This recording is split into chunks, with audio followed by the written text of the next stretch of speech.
إن الحمد لله نحمده ونستعينه ونستغفره ونؤمن به ونتوكل عليه ونعوذ بالله من شرور أنفسنا ومن سيئات أعمالنا من يهدي الله فلا مضل له ومن يضلل فلا هادي له وأشهد أن لا إله إلا الله وحده لا شريك له وأشهد أن محمدًا عبده ورسوله أما بعد قال الله تعالى في القرآن العظيم والفرقان المجيد يا أيها الناس اتقوا ربكم الذي خلقكم من نفس واحدة وخلق منها زوجها وبث منهما رجالا كثيرا ونساء واتقوا الله الذي تساءلون به والأرحام إن الله كان عليكم رقيبا وقال في الآية الأخرى وأنفقوا مما رزقناكم من قبل أن يأتي أحدكم الموت فيقول ربي لولا أخرتني إلى أجل قريب فأصدق وأكن من الصالحين قال نبينا صلى الله عليه وسلم في خير الحديث كتاب الله إذا دخل الميت القبر مثلت الشمس عند غروبها فيجلس يمسح عينيه ويقول دعوني أصلي أو كما قال السلام. அன்பிற்கினிய அருமை சகோதர சகோதரிகளே, அல்லாஹுடைய மாபெரும் அருளால் நாம் எல்லாம் இந்த ஜும்மாவுடைய நேரத்தில் ஒன்று குழும்பி இருக்கிறோம். அல்லாஹ் நம்முடைய எண்ணங்களை தூய்மையாக்கி உள்ளத்தை விசாலப்படுத்தி எதை கேட்கிறோமோ அதன் அடிப்படையில் வாழ்க்கையில் அமல் செய்கிற நல்லதொரு பக்குவத்தை அல்லாஹ் நம் அனைவருக்கும் வழங்க வேண்டும். அன்பிற்கினிய அருமை சகோதரர்களே சகோதரிகளே, பொதுவாகவே வாழ்க்கையில் அல்லாஹ் நமக்கு நிறைய வாய்ப்புகளை அல்லாஹ் நமக்கு வழங்கியிருப்பான். பொதுவாக வாய்ப்புகளை பொறுத்தவரையில், சந்தர்ப்பங்களை பொறுத்தவரையில் அதை இழந்த பிறகுதான் அதை பற்றி என்ன செய்வோம், நிறைய யோசிப்போம். நிறைய சான்ஸ் கொடுக்கும்பொழுது என்ன செய்ய மாட்டோம், அதை சரியாக பயன்படுத்தி இருக்க மாட்டோம். பொதுவாக அப்படித்தான். கல்லூரிகளில் படிக்கிற, பள்ளிகளில் படிக்கிற பிள்ளைகள் தனக்குண்டான வாய்ப்புகளை பல நேரங்களில் இப்போ தேடி இருப்பாங்க அப்படின்னு சொன்னால், நெக்ஸ்ட் டைம் நான் என்ன செஞ்சிருவேன், சரியாக செஞ்சுருவேன். நெக்ஸ்ட் டைம் என்ன செஞ்சிருவேண்ணா, சரியாக அதை பண்ணிவிடுவேன். இதுதான் பொதுவாக என்ன செய்யும், தோல்வி ஏற்படுகிற யாரெல்லாம் ஒரு பிரச்சனையில் மாட்டிக்கிறாங்களோ அவர்கள் அந்த சூழலில் இனி வரக்கூடிய காலங்கள் நான் திருத்திக் கொள்கிறேன், இனி நான் என்ன செய்வேன், அதை சரியாக செஞ்சுருவேன், இப்படிங்கிற பார்வை தான் என்ன செய்யும், பொதுவாக இருக்கும். அல்லாஹ் நமக்கு நிறைய என்ன செய்வான், அது போன்ற வாய்ப்புகளை தரத்தான் செய்கிறான். அதை என்றைக்குமே தந்திருக்கிற நேரத்தில் என்ன செய்ய மாட்டோம், அதை உணர மாட்டோம். அதனால தான் அரபிக்கில் ஒரு பழமொழி சொல்வார்கள், கத்ரு நிஅமத்தி பஅத ஸவாலிஹான்னு சொல்லுவாங்க. அதுக்கு என்ன அர்த்தம் அப்படின்னு சொன்னால், ஒரு பொருள் இருக்கும் பொழுது அதோடைய என்ன செய்யாது, வேல்யூ தெரியாது. அதை இழந்த பிறகுதான் சே பேசாமல் அதே நல்லா வச்சிருக்கலாமே, சரியாக பயன்படுத்தி இருக்கலாமே என்று இந்த வார்த்தைகளை நாம் பயன்படுத்துவது உண்டு. வாழ்க்கையில் அப்படித்தான். அல்லாஹ் நமக்கு நிறைய சான்சஸ் என்ன செய்வான், கொடுப்பான். அதை சரியாக நம்ம பயன்படுத்திக்கலன்னு சொன்னால் திரும்ப என்ன செய்ய மாட்டான் அல்லாஹ், அது போன்ற சந்தர்ப்பங்களையும் வாய்ப்புகளையும் தந்து கொண்டே இருக்க மாட்டான். குர்ஆன் இதற்கு நேர் எதிர்பதமாக பேசுகிற ஒரு சில வசனங்களும் உண்டு. இந்த உலகத்தில் நாம் நிறைய சான்ஸ் கொடுத்து கொடுத்து கொடுத்து கொடுத்து பார்ப்போம். ஆனால் மறுமையுடைய செட்டப் அப்படி அல்ல. இங்கே கொடுக்க மாதிரி நம்ம என்ன செய்ய மாட்டாங்க, சான்ஸ் கொடுக்க மாட்டோம்னு நல்லா சொல்கிறோம். எங்கே எல்லாம் மனிதன் அல்லாஹ்விடத்தில் வந்து யா அல்லாஹ் ஒரு வாய்ப்பு கொடு, திரும்ப ஒரு சந்தர்ப்பம் கொடு என்று அவகாசம் கேட்கிற நேரத்தில் எல்லாம் அல்லாஹ் எப்படியெல்லாம் பதில் சொல்வான்னு குர்ஆன்ல சொல்கிறான். எப்படி அல்லாஹ் சொல்லுவான், 63ஆம் அத்தியாயத்தினுடைய 10வது வசனத்தில் அல்லாஹ் சொல்லி காட்டுகிறான், இப்படியெல்லாம் மனுஷன் கேட்பான், நான் தரமாட்டேன் அப்படின்னு சொல்லி. அல்லாஹ் சொல்கிற வார்த்தையை பாருங்கள், وأنفقوا مما رزقناكم من قبل أن يأتي أحدكم الموت فيقول ربي لولا أخرتني إلى أجل قريب فأصدق وأكن من الصالحين. மனிதன் அல்லாஹ்விடத்தில் கேட்கிற ரெக்வெஸ்ட், அல்லாஹ்விடத்தில் கேட்கிற அவகாசம், வாய்ப்பு, சான்ஸ். இந்த உலகத்தில் நம்ம கிடைக்க பெறுவதெல்லாம் அதை பெருசாக யோசிச்சிருக்க மாட்டோம். மறுமையில் எப்படி கேட்டுட்டு நிற்போன்னு அல்லாஹ் சொல்கிறான். யா அல்லாஹ் ஒரே ஒரு சான்ஸ் கூடியா அல்லாஹ், ஒரே ஒரு வாய்ப்பு கூடியா அல்லாஹ், இனி அந்த வாய்ப்பை நான் சரியாக பயன்படுத்திக்குவேன். இது வரைக்கும் நான் அதை சரியாக பயன்படுத்தலை, இப்போ தந்தினா நான் என்ன செய்வேன், சரியாக பயன்படுத்தி கொள்வேன். அல்லாஹ் இடத்துல சொல்வானாம், வன்ஃபிகு மிம்மா ரஸக்னாகும் மின் கப்லி அன் யஅத்திய அஹதுகுமுல் மௌத் ஃபயகூல ரப்பி லவ்லா அஹ்கர்தனி இலா அஜலின் கரீம். ஒவ்வொரு மனிதனுடைய உயிர் மலக்குல் மௌத்தின் மூலமாக எடுக்கப்படுமா இல்லையா? அப்பொழுது ஒவ்வொரு மனிதனும் புலம்புகிற புலம்பலை அல்லாஹ் சொல்லி காட்டுகிறான். லவ்லா அஹ்கர்தனி இலா அஜலின் கரீம் ஃபஅஸ்ஸதக வஅகும் மினஸ் ஸாலிஹீன். யா அல்லாஹ் கொஞ்சம் அவகாசம் கொடு யா அல்லாஹ், கொஞ்சம் ஒரு சான்ஸ் கொடு யா அல்லாஹ், செய்த தவறுகளை எல்லாம் நான் திருத்தி காட்டுகிறேன். எப்படி தெரியுமா? ஃபஅஸ்ஸதக வஅகும் மினஸ் ஸாலிஹீன். இதுவரை இந்த உலகத்தில் எதையெல்லாம் சம்பாதிச்சனோ, எதையெல்லாம் சேர்த்து வச்சுக்கிட்டனோ, எல்லாத்தையும் உன்னுடைய பாதையில் தர்மம் செய்து நான் நல்ல மனிதனாக மாறி காட்டுகிறேன் யா அல்லாஹ், ஒரு சான்ஸ் கொடு என்று அல்லாஹ்விடத்தில் ஒவ்வொரு மனிதர்களும் புலம்புவார்கள். தன்னுடைய மரண நேரத்தில் நல்லா சொல்கிறான். இப்படி புலம்புகிற நேரத்தில் எல்லாம் செய்ய மாட்டான், மனிதர்களுக்கு திரும்ப அல்லாஹ் வாய்ப்பு தரமாட்டேன் என்று குர்ஆன் சொல்கிறான். இப்போ யோசிக்க நாம் கடமைப்பட்டிருக்கிறோம். இந்த உலகத்தில் நாம் இப்பொழுது சுதந்திரமாக இருக்கிறோமா இல்லையா, ஆரோக்கியமாக இருக்குமா இல்லையா? இருக்கிற நேரத்திலேயே அல்லாஹ் நமக்கு தந்திருக்கிற அந்த ஆரோக்கியத்தையும் அந்த வாழ்க்கையையும் சரியாக நாம் பயன்படுத்தி கொள்ளவில்லை என்றால், திரும்ப நம்ம அல்லாஹ்விடத்தில் போய் கேட்டு இருக்கிற நேரத்தில் அல்லாஹ் தரமாட்டான். இப்படி குர்ஆன் திட்டவட்டமாக சொல்கிற நிறைய இடங்கள் உண்டு.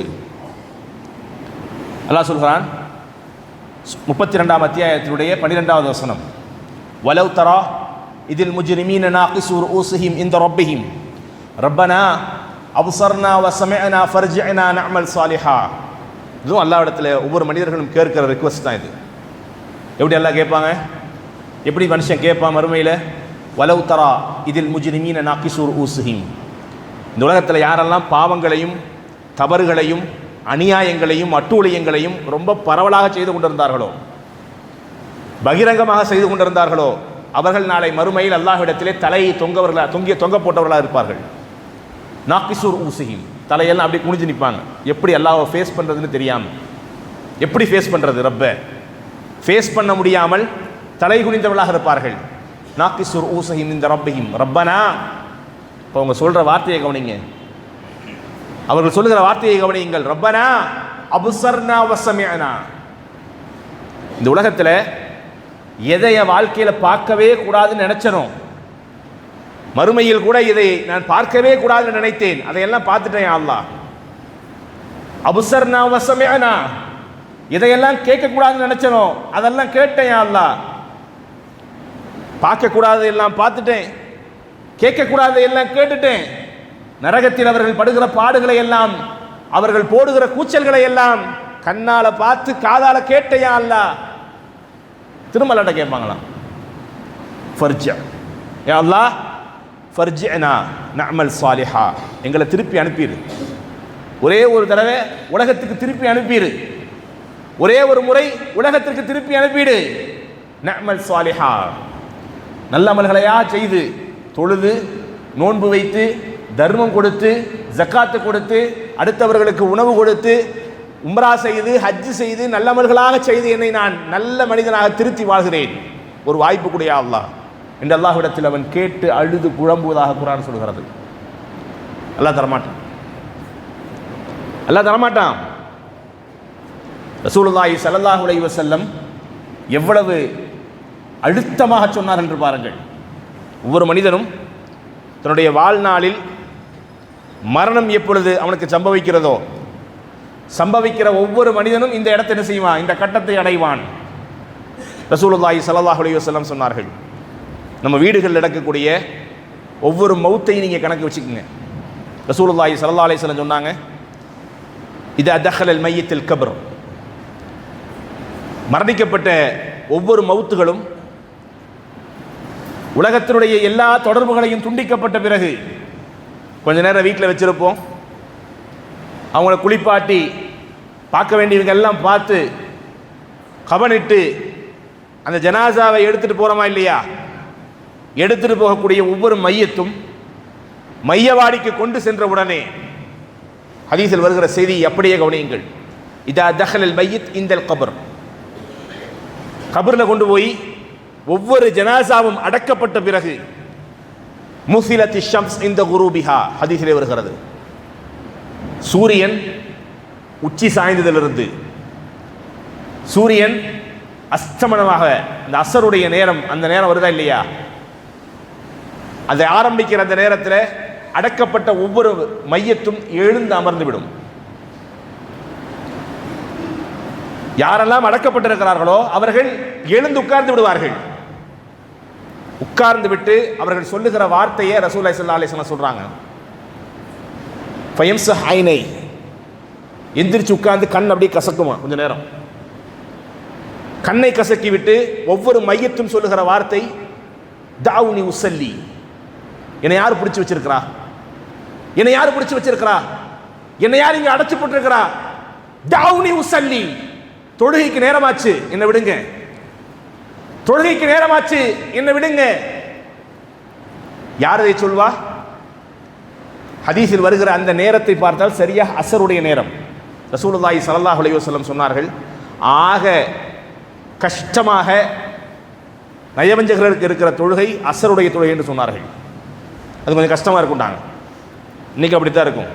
இந்த லுகருடைய தொழுகையில் இங்கே சங்கமித்திருக்கிற எல்லோரும் என்ன செய்ய மாட்டோம், அசருடைய நேரத்திற்கு இந்த பள்ளிக்கு அல்லது வேறு எந்த பள்ளிக்கு போகிற பழக்கம் நமக்கு இருக்காது. அடக்கப்பட்ட ஒவ்வொரு மையத்தும் கபரில் எழுந்து அமர்ந்து கண்ணை கசக்கி என்னை யார் இங்கு பிடிச்சு வச்சிருக்கிறா, என்னை விடுங்க நான் தொலை போனோம் என்று அழுது கூப்பாடு போடுமாம். அல்லாஹ் எந்த வாய்ப்பையும் தரமாட்டான். உலகத்தில் நீ ஆரோக்கியமாக இருக்கும் பொழுது, உயிரோடு இருக்கும் பொழுது தொழுவதற்கு அல்லாஹ் எல்லா வாய்ப்புகளையும் கொடுத்தான், எல்லா வாய்ப்புகளையும் கொடுத்தான். அப்ப நமக்கு அது சீரியஸ்னஸ் தெரியல.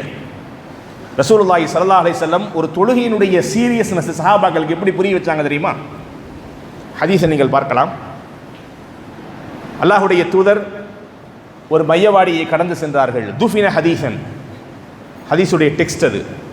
புதிதாக அடக்கம் செய்யப்பட்ட ஒரு கபரை கடந்து செல்லும் பொழுது தன்னோடு சேர்ந்திருந்த தோழர்களை அப்படியே நிப்பாட்டாங்க. நில்லுங்க, நாங்கள் எல்லாம் நில்லுங்க அப்படின்னா. சஹாபாக்கள்லாம் அங்கே நிற்கிறாங்க. ரசூலா கேட்குறாங்க, இதோ இங்கே அடக்கம் செய்யப்பட்டிருக்கிறாரே, இதோ இங்கே அடக்கம் செய்யப்பட்டிருக்கிறாரே, இவருடைய இப்ப இருக்கிற கரண்ட் ஸ்டேட் என்னன்னு தெரியுமான்னு கேட்குறாங்க. நமக்கு அடக்கப்படுற முன்னாடி வரைக்கும் தெரியும். நேற்று நல்லா இருந்தார், வண்டியில் போனார், திடீர்னு வந்து மௌத்தாயிட்டார், வீட்டில் என்ன செஞ்சாங்க, ஜனாசால வச்சுருந்தாங்க, எல்லாரும் வந்து பார்த்தாங்க, கொண்டு வந்தாங்க, வந்து 4 மணிக்கு கொண்டு வந்து என்ன செஞ்சோம், அடக்கம் பண்ணோம். இப்படி எல்லா ஸ்டேட்டும் அடக்கப்படுவதற்கு முன்பாக தெரியும். அடக்கப்பட்ட பிறகு நடக்கிறது தெரியுமா? தெரியாது. ரசூலுல்லாஹி ஸல்லல்லாஹு அலைஹி வஸல்லம் தான் கேட்குறாங்க, இதோ இப்பொழுது அடக்கம் செய்யப்பட்டிருக்கிறாரே, இவரை பற்றி இவருடைய தகவல் ஏதாவது உங்களுக்கு தெரியுமான்னு கேட்குறாங்க. என்ன யார சொல்ல வர்றீங்க?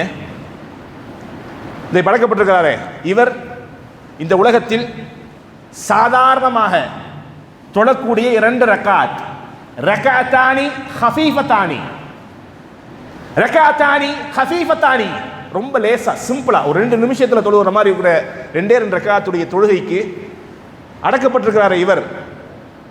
என்ன விலை கொடுப்பார் தெரியுமா? அல்லாஹ் திரும்ப அவருக்கு ஒரு சான்ஸ் கொடுத்து 2 ரக்காத் தொழுகிறதுக்கு மட்டும்தான் உனக்கு அனுமதி என்று அல்லாஹ் ஒரு அனுமதி அளித்தால், அந்த அனுமதிக்கு பகரமாக அவர் எதை கொடுப்பார் தெரியுமா? தெரியலையே ரசூலல்லாஹ், தெரியலையே. என்ன கொடுத்து அந்த 2 ரக்காத்துடைய தொழுகையை தொழுவதற்கு அவர் முயற்சி செய்வார் தெரியுமா? தெரியலையே ரசூலல்லாஹ். அத்துன்யா வமா ஃபிஹா, அத்துன்யா வமா ஃபிஹா, இந்த உலகத்தில் இருக்கிற எல்லாவற்றையும் கொடுத்து, அதில் இருக்கிற எல்லாத்தையும் கொடுத்து அவர் தயாராக இருப்பார். யா அல்லாஹ் 2 ரக்காத்து மட்டும் தொழுவதற்கு எனக்கு அனுமதி கொடு யா அல்லாஹ், 2 ரக்காத்து மட்டும் தொழுவதற்கு எனக்கு சான்ஸ் கொடு யா அல்லாஹ் என்று அவர் அல்லாஹ்விடத்தில் அழுந்து புலம்புவான். ரசூலுல்லாஹ் சொன்னாங்க, அல்லாஹ் தரமாட்டான், அல்லாஹ் தரமாட்டான். இந்த உலகத்தில் நீங்கள் உயிரோடு வாழுகிற காலத்தில் மட்டும்தான் உங்களுக்கு அதற்குண்டான அவகாசம் எல்லாம். உங்களிடத்தில் இந்த அவகாசம் எடுக்கப்பட்டால் திரும்ப கிடைக்காது, திரும்ப கிடைக்காது. யோசிக்க நாம் கடமைப்பட்டிருக்கிறோம். என்ன உறுத்தல் வரணும் அப்படின்னு சொன்னா, பள்ளிவாசல்களில் பாங்குடைய சத்தம் காதில் கேட்கும் பொழுதே பள்ளிவாசலை கடந்து நம்முடைய வாகனம் செல்கிறதா இல்லையா?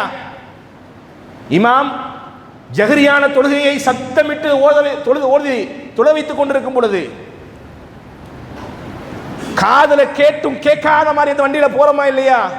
அப்பொழுது ஒரு உறுத்தல் நமக்கு ஏற்பட வேண்டும். உயிரோடு இருக்கும் பொழுது மட்டும்தான் இந்த அவகாசம். திரும்ப நாமே அல்லாஹ்விடத்தில் போய் கேட்டால் அல்லாஹ் திரும்ப தரமாட்டான்.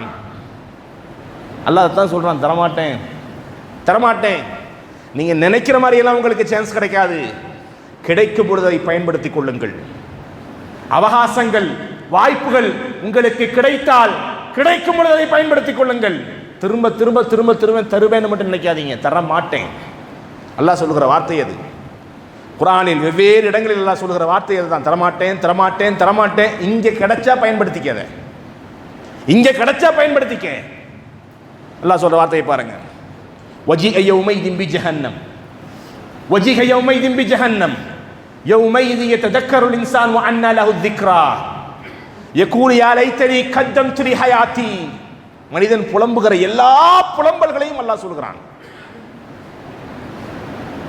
வஜிஅ யௌமைதின் பிஜஹன்னம், மறுமையில் நரகத்தை இழுத்து வருவார்கள் மலக்குமார்கள். வஜிஅ யௌமைதின் பிஜஹன்னம் யௌமைதி யததக்கருல் இன்சான் வ அன்னா லஹு ذிக்ரா. ஒவ்வொரு மனிதனும் புலம்புகிற புலம்பல் இது. சே, கொஞ்சம் குர்ஆனை படிச்சிருக்க கூடாதா? கொஞ்சம் பயான கேட்டு திருந்திருக்க கூடாதா? வ அன்னா லஹு ذிக்ரா, அதை கேட்டு கொஞ்சமாவது படிச்சு, கொஞ்சமாவது யோசிச்சு, கொஞ்சமாவது சிந்திச்சு திருந்தி இருக்க கூடாதா? யகூலு யா லைத்தனி கத்தம்து லி ஹயாத்தி, எதையாவது உலகத்துல நன்மைன்னு சேர்த்து இருக்க கூடாதா? நன்மைன்னு சேர்த்திருக்க கூடாதா? உலகத்தில் உயிரோடு வாழும் பொழுது ஏதாவது நன்மையை சம்பாதித்திருக்க கூடாதா என்று அவன் மறுமையில் அந்த நிகழ்வுகளை எல்லாம் பார்த்து புலம்புவதாக குர்ஆன் சொல்கிறது. யோசிக்க நாம் கடமைப்பட்டிருக்கிறோம். அப்புறம் பார்த்துக்கிறலாம், இப்ப இல்லாட்டி என்ன என்ன வயசாகி போச்சு என்று சொல்லி எதையெல்லாம் நாம் உதறி தள்ளுகிறோமோ, எதையெல்லாம் நாம் நகர்த்தி வைக்கிறோமோ, அப்புறம் பார்த்துக்கலாம்னு சொல்லி தள்ளி வைக்கிறோமோ, எல்லோருக்கும் எல்லா வாய்ப்புகளும் எல்லா நேரத்திலும் கிடைக்காது. நீண்ட காலம் இந்த உலகத்தில் வாழ்வோம் என்ற உத்தரவாதமும் கிடையாது. அதான் ரசூலுல்லாஹி ஸல்லல்லாஹு அலைஹி வஸல்லம் தனக்கு கிடைத்த எல்லா வாய்ப்புகளையும் அப்பொழுது பயன்படுத்தினார்கள். ரசூலுல்லாஹி ஸல்லல்லாஹு அலைஹி வஸல்லம் பயன்படுத்தினாங்க. சஹாபாக்களுக்கு அதுதான் மிகப்பெரிய ஆச்சரியம். என்ன இது, ஒரு இறை தூதர் என்று நாங்கள் நம்புகிறோம் அவரை. எங்களுக்கு முன்னாடியும் சரி, எங்களுக்கு பின்னாடியும் சரி, அவர் சொல்லுவதற்கு மாற்றமாக எதுவும் செய்யறது கிடையாது. எதையெல்லாம் எங்களுக்கு சொல்லுகிறாரோ அதை அனைத்தும் அவரும் செய்கிறார் என்பதையெல்லாம் கண்கூடாக சஹாபாக்கள் பார்த்த பிறகு கூட சில நேரங்களில் ரசூலுல்லாஹுடைய செயல் அவர்களுக்கு ஆச்சரியத்தை ஏற்படுத்தி இருக்கிறது.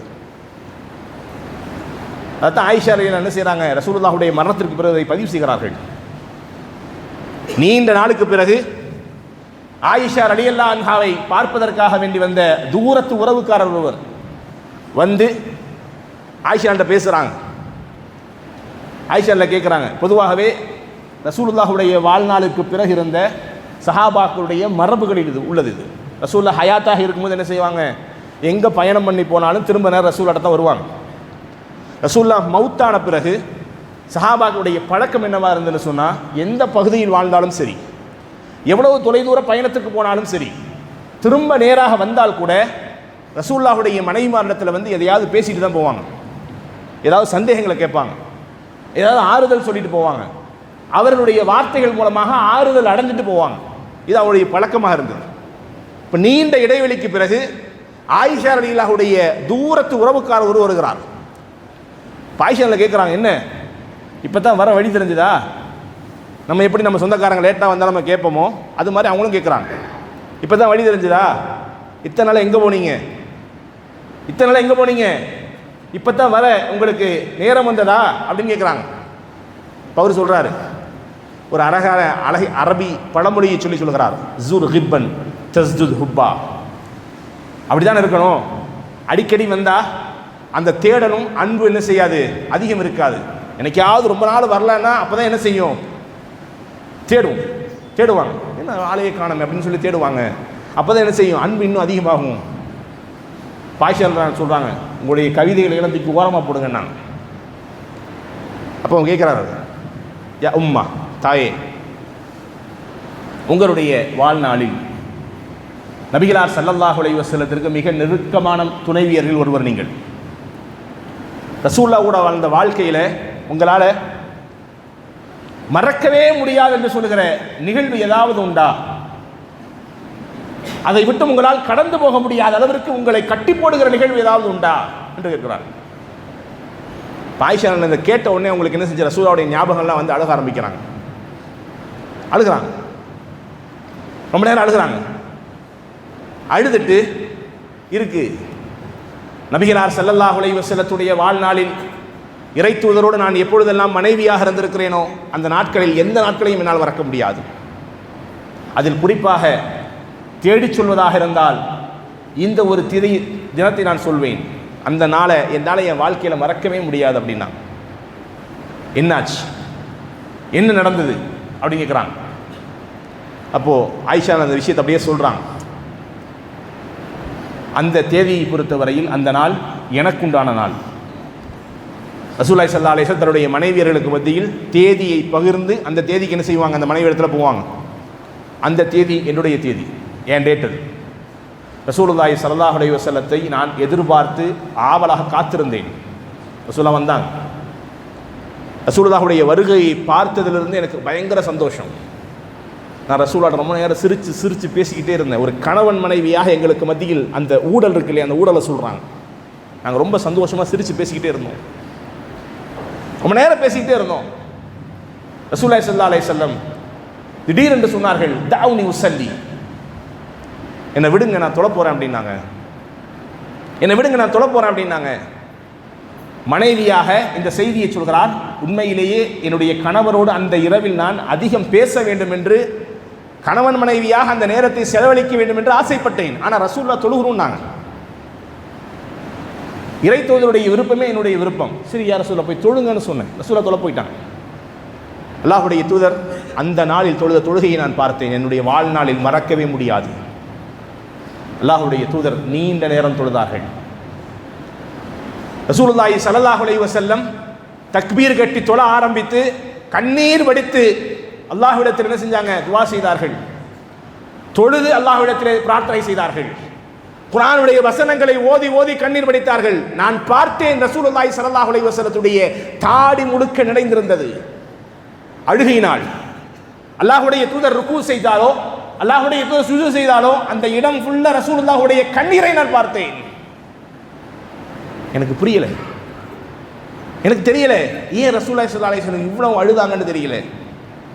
கொஞ்ச நேரம் ரசூலை இப்படியே தொழுதுகிட்டு இருந்தாங்க, அழுதுகிட்டு இருந்தாங்க, குர்ஆனை ஓதுனாங்க, பிரார்த்தனை செய்தார்கள். இப்படியே நேரம் சென்று கொண்டிருந்தது. சிறிது நேரம் கழித்து பிலால் வாங்கு சொல்வதற்காக வேண்டி இங்கே வந்தார். அவர் ரசூலுல்லாஹ் ஒரு மணி நேரம் என்று பார்த்துக்கிட்டே இருக்கிறார்.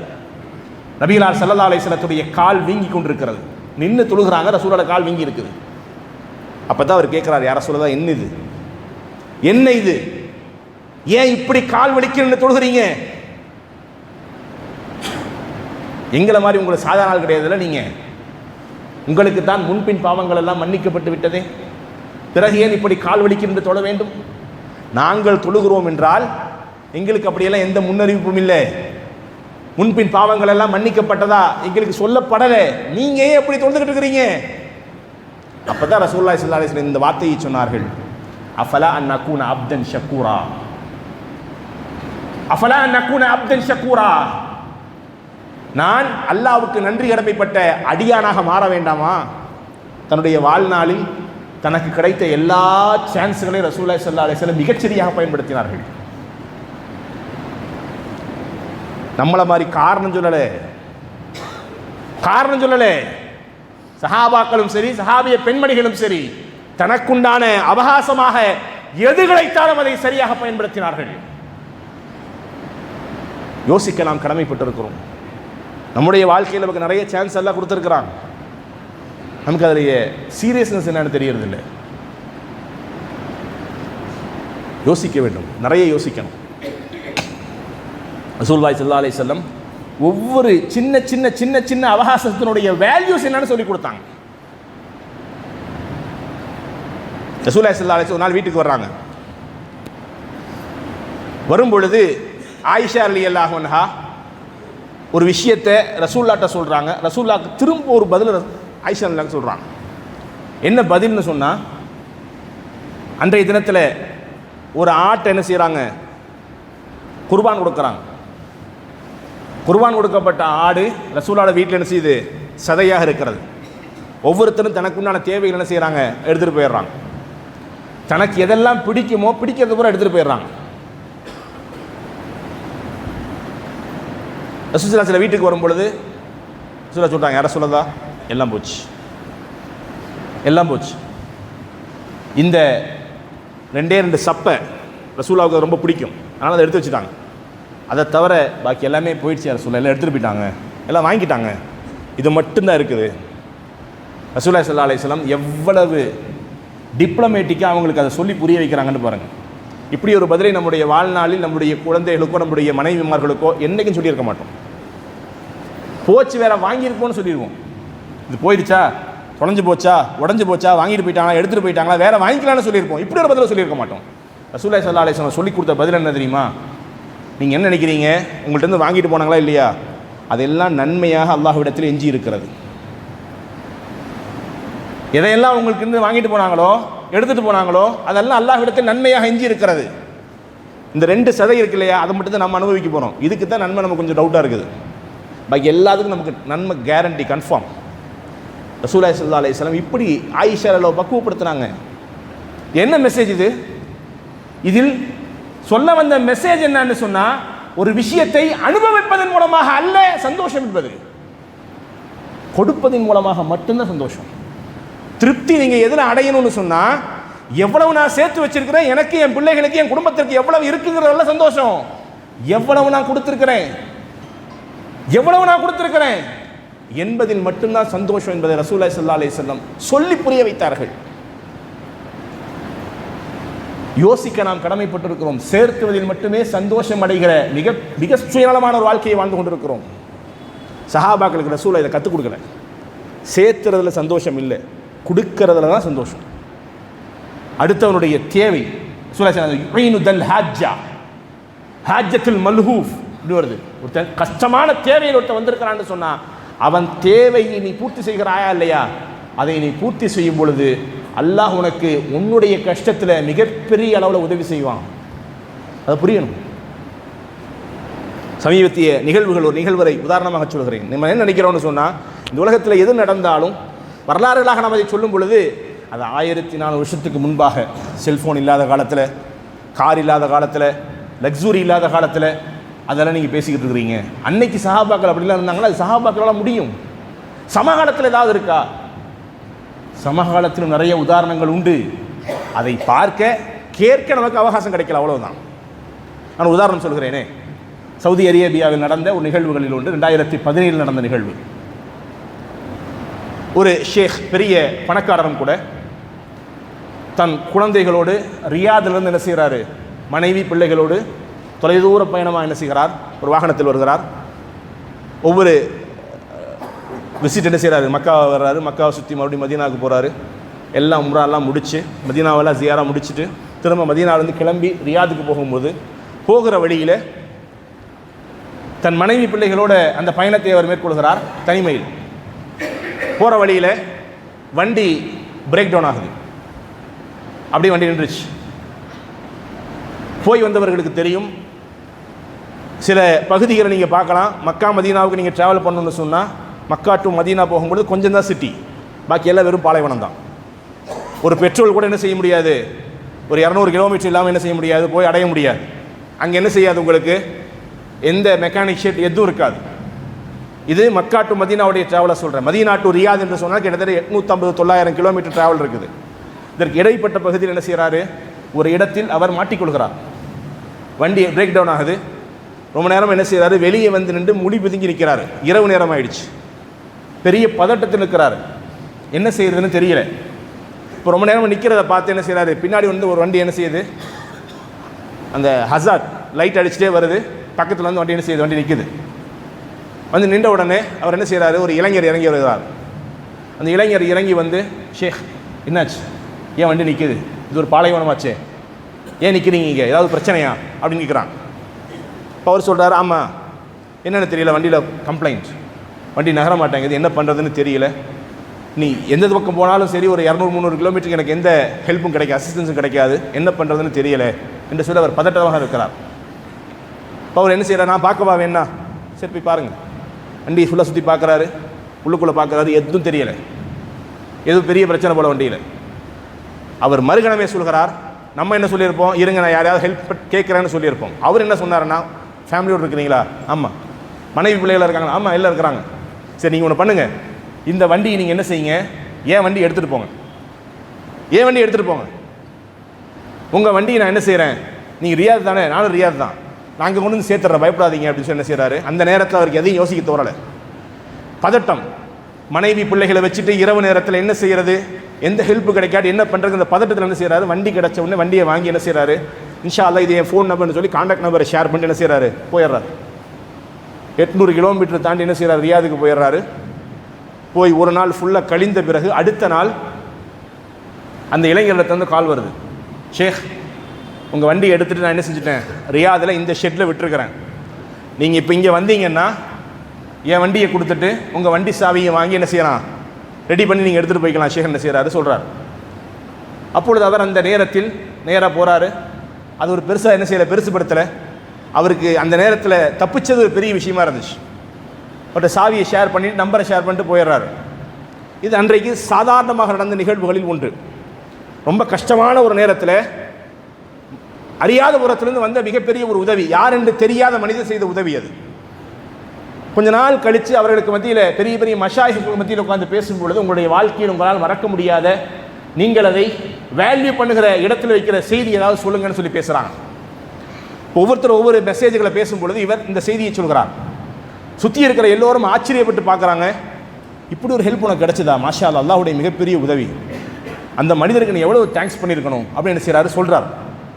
எல்லாரும் சொல்லும்பொழுது அப்போ தான் தெரியுது, நம்ம ஒரு சரியாக ட்ரீட் பண்ணல போல தெரியுது, அவரை சரியாக தேங்க் பண்ணல போல தெரியுது.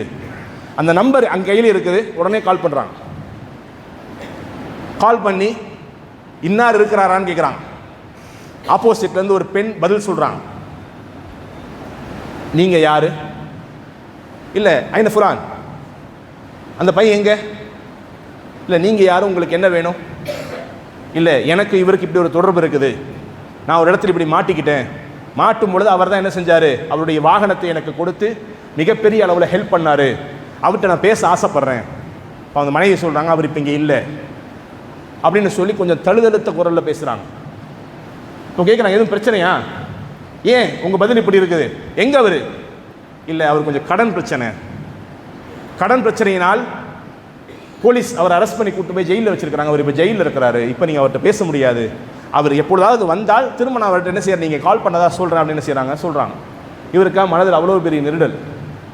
நாம் கஷ்டம் என்று இருக்கும் பொழுது, ரொம்ப கஷ்டப்படும் பொழுது ஒருவர் நமக்கு வந்து ஹெல்ப் பண்ணார், அந்த நல்ல மனுஷனுக்கு இப்பொழுது என்னது பெரிய அளவில் பொருளாதாரம் தேவை இருக்கிறது என்று சொல்லி அவர் இவ்வளோ பெரிய இக்கட்டான சூழ்நிலை ஏதாவது ஹெல்ப் பண்ணியே ஆகணும் அப்படிங்கிறதுக்காக வேண்டி அவருடைய கடன் தொகையும் எவ்வளோன்னா விசாரிக்கலை, ஜெயிலில் தூக்கி போகிற அளவுக்கு உண்டான கடனாக இருந்தால் பெரிய கடனாகத்தான் இருக்கு என்று அவர் முடிவு செய்து என்ன செய்கிறார், கிட்டத்தட்ட 1 லட்சம் ரியால், 1 லட்சம் ரியால் என்ன செய்கிறாரு, தன்னுடைய செக் புக்கில் செக் எழுதி ஒரு கவரில் வச்சு அந்த கவருக்கு மேலே என்ன எழுதுகிறாருன்னு சொன்னால் ஃபாயிலுல் ஹைர் அப்படின்னு சொன்னால் நலம் விரும்பின்னு அர்த்தம்.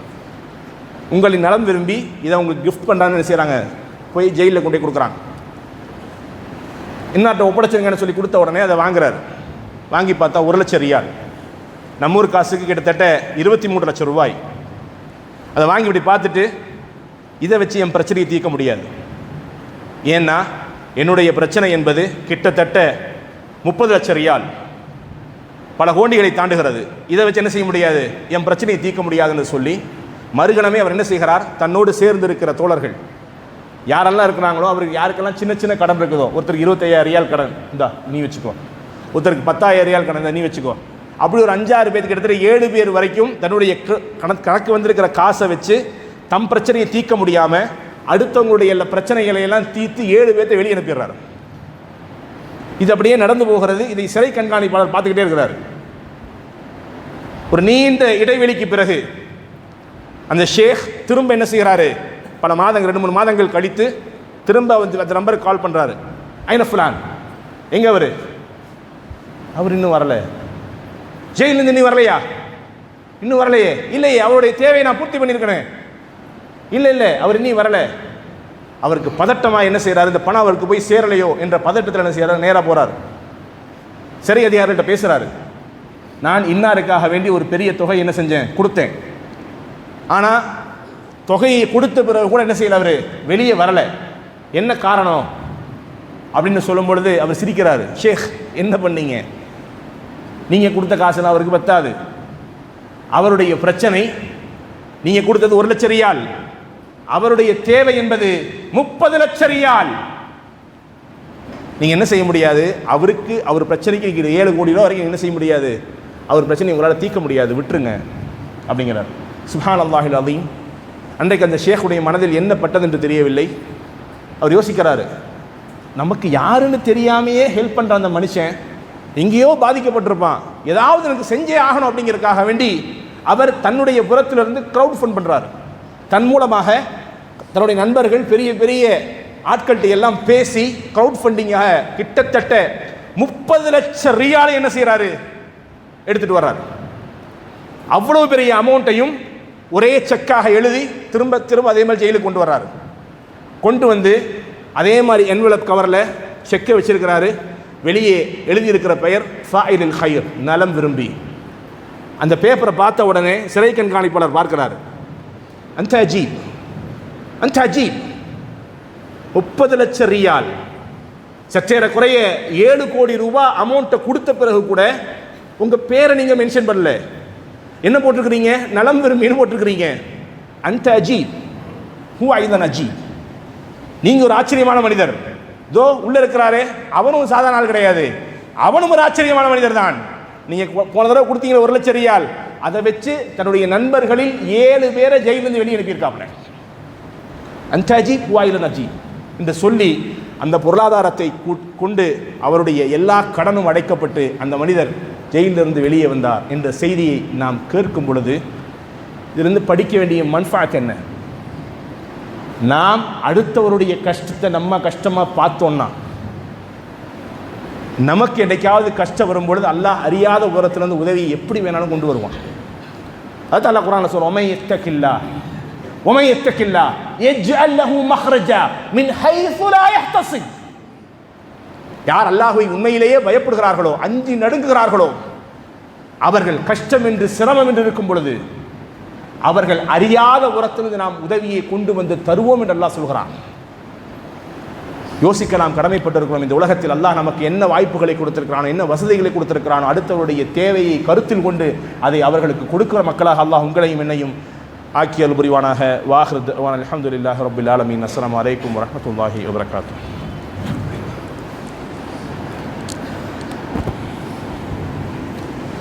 சுப்ஹானக லா இல்ம லனா இல்லா மா அல்லம்தனா இன்னக அன்த அலீமுல் ஹகீம். அன்பிற்கினிய அருமை சகோதரர்களே, சகோதரிகளே, இந்த வார ஜும்மாவுடைய வசூல் நம்முடைய ஜிஎம் நகர் பகுதியில் இருக்கக்கூடிய நம்முடைய கொள்கை சகோதரர் ஒருவர் சமீபத்தில் நடந்த ஒரு விபத்து, பெரிய அளவில் அவர் பாதிக்கப்பட்டிருக்கிறார். கிட்டத்தட்ட அவருடைய மண்டை ஓடு உடைந்திருக்கிறது. கை, கால் போன்ற எல்லா இடத்திலும் பெரிய அளவில் சேதப்படுத்தப்பட்டு பாதிக்கப்பட்டிருக்கிறார். அவர் இன்றைக்கு பெரிய அளவில் பொருளாதாரத்தினுடைய தேவையோடு இருக்கிறார். சற்றேற குறைய ஒரு 20 லட்சம் வரைக்கும் அவருடைய பொருளாதார தேவை இருக்கிறது, அவருடைய மருத்துவத்திற்கு சிகிச்சை அளிப்பதற்காக. இந்த கொள்கை சகோதரர், அவருடைய குடும்பம் மாஷா அல்லாஹ் உண்மையிலேயே நல்ல கொள்கை ரீதியாக இருக்கிற குடும்பம், மார்க்கப் பணியில் ஈடுபடுவதில் தன்னை ஈடுபடுத்தி கொண்ட குடும்பம். அவர் நல்ல ஆரோக்கியமாக இருக்கிற காலத்தில் தவறாமல் நம்முடைய பள்ளிவாசல்களுக்கு தரக்கூடிய அந்த டொனேஷன்களை சரியாக தரக்கூடிய மனிதனும் கூட, கேட்ட உடனே ஃபஸ்ட்டாக கொடுக்குற நபரும் கூட அவர். அல்லாஹ் எப்படி வேண்டாலும் மனிதனுடைய சூழலை எல்லாம் மாற்றுவான். முதாவிலுஹா பைனன்னாஸ் அப்படின்னு சொல்கிறான் அல்லாஹ். நாம் மனிதர்களுக்கு மத்தியில் சுழற்சியை முறையில் என்ன செய்வோம், எல்லாத்தையும் கொண்டு வருவோம் அப்படிங்கிறான். சில இடங்களில் கொடுக்குற இடத்துல தான் வச்சுருப்பான், சில நேரங்களில் அல்லாஹ் வாங்குகிற இடத்துல கொண்டு வந்து வச்சுருவான். இப்போ அந்த நேரத்தில் யார் கொடுத்து உதவுகிறார்களோ அவர்களுக்கு அல்லாஹ் என்ன செய்வான், உலகத்திலும் சரி மறுமையிலும் சரி அல்லாஹ் நிறைய பாக்கியங்களை கொடுப்பான். நம்ம என்ன நினைக்கக்கூடாது, இங்கே என்ன கொடுத்தாலும் அதற்குண்டான ரிசல்ட் அல்லாஹ் மறுமையில் தான் தருவான் நினைக்காதீங்க. நான் ஆரம்பத்தில் சொன்ன செய்தியில் உலகத்திற்கிற நம்ம செஞ்ச நன்மைகளுக்கு அல்லாஹ் உலகத்திலேயே நிறைய நன்மைகளை தருவான், மறுமையிலும் தருவான். அப்போ இந்த உலகத்தில் நாம் வாழுகிற காலத்தில் தேவை என்று யாராவது வந்தால் அவருடைய தேவையை கருத்தில் கொண்டு, அதான் ரசூலுல்லாஹ் சொன்னாங்க, யுஈனு தல் ஹஜ்ஜத்துல் மல்ஹூஃப், இன்னுமே முடியல அப்படின்னு சொல்லி நிர்கதியாக இருக்கிற நேரத்தில் யார் அவர்களுக்கு உதவி செய்கிறார்களோ அவர்கள் தான் உண்மையிலே சரியான முஃமினாக இருப்பார்கள். நாம் நம்மை சரியான முஃமின்களாக, இறை விசுவாசிகளாக அடையாளம் காண வேண்டும் என்றால், இன்றைக்கு அவர் நிறைய தேவைகள் இருக்கிறார், அவருடைய தேவையை கருத்தில் கொண்டு நம்முடைய தேவையாக இருந்தால் எப்படி நாம் அதை சீரியஸாக பார்ப்போமோ அவ்வளவு சீரியஸாக பார்த்து அவருடைய தேவைக்காக வேண்டி, அவருடைய நிவாரணத்திற்காக வேண்டி பொருளாதாரத்தை வாரி வழங்குமாறு அன்போடு கேட்டுக்கொள்ளப்படுகிறோம். வாஹிரு தஅவானா அல்ஹம்துலில்லாஹி ரப்பில் ஆலமீன். அஸ்ஸலாமு அலைக்கும் வரஹ்மத்துல்லாஹி வபரகாத்துஹு.